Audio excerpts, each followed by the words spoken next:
আমি জানি না। আমার খুব ভয় লাগছে।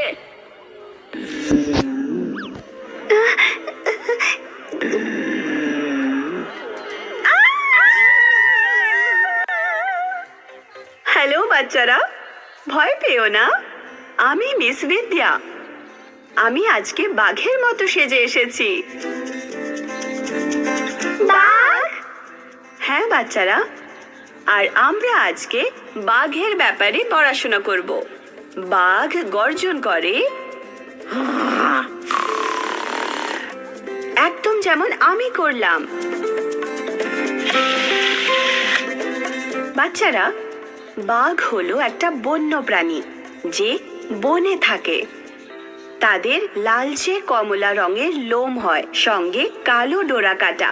কিন্তু কিছু কিছু বাঘ আছে যাদের সাদা লোম হয়।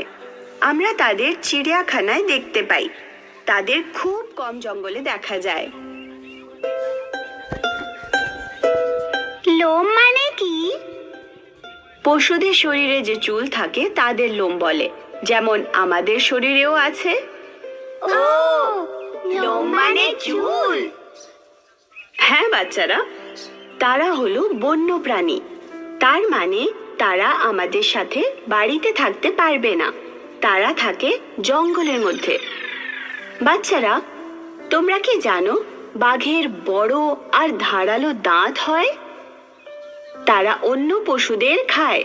তাদের বড় আর ধারালো দাঁত পশু শিকার করার জন্য তাদের সাহায্য করে।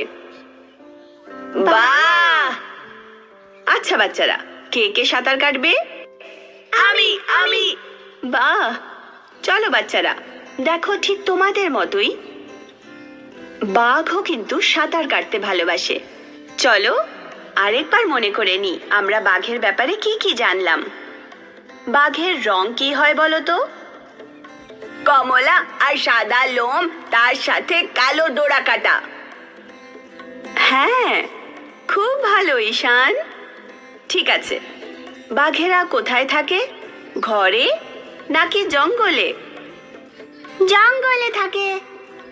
খুব ভালো নায়রা, একদম ঠিক। বাঘের দাঁত কেমন হয় বলো?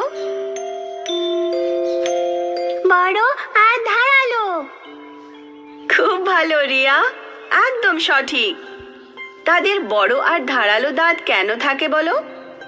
যাতে তারা অন্য পশুকে খুব সহজেই শিকার করতে পারে। ঠিক আছে, এবার কে আমাকে বলবে যে বাঘ খায় কি? অন্য পশুদের। বাহ, একদম ঠিক। আমার সব বাচ্চারা কত বুদ্ধিমান। আমরা এবার বাঘের মুখোশ তৈরি করব।